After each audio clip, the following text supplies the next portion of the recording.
तुली आणि किनगावच्या मधामध्ये ते शेण्यासाठी एवढं खास शेत नाही आहे, कारण खाराचं प्रमाण जास्त आहे. तर विचार करा, त्याच्यामध्ये 2 एकरात 17 क्विंटल चना बिना खताने, रासायनिक कुठलंही नाही.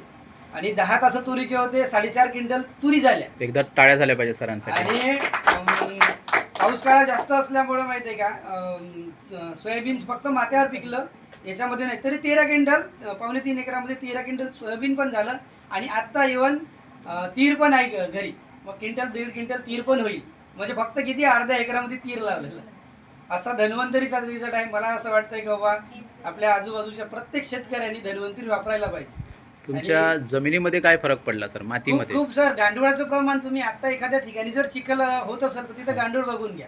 माझ्या शेतामध्ये 2 वर्ष झाले कंटिन्यू वापरता. आता गांडुळाचं प्रमाण सुद्धा आणि मधमाशा, जे सांगितलं ना, मधमाशाचं प्रमाण तिळामध्ये एवढ्या प्रमाणात होतं की असं वाटत होतं का आजूबाजूचा कोणी आला शेतामध्ये तर त्याला असं वाटतं की बा आपल्याला हे मधमाशा चावणार तर नाही, पण ते अजिबात नाही. एवढ्या मधमाशाचं, आणि सरांनी सांगितलं मधमाशा असणं खूप गरजेचं आहे आपल्या शेतीमध्ये. असा शेतीचा आणि या धन्वंतरीचा रिझल्ट आहे. आरोग्याचा पण खूप चांगला रिझल्ट आहे, कारण मी आतापर्यंत हे टीमच माझी आहे.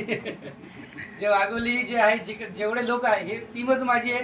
त्याच्यामुळे प्रत्येकाने वेगवेगळी, आता काही लोक आहे, आता हल्ली आपल्यापाशी 2 व्यक्ती आहे माझ्या, जे मी सांगतो त्या पद्धतीने औषध वापरत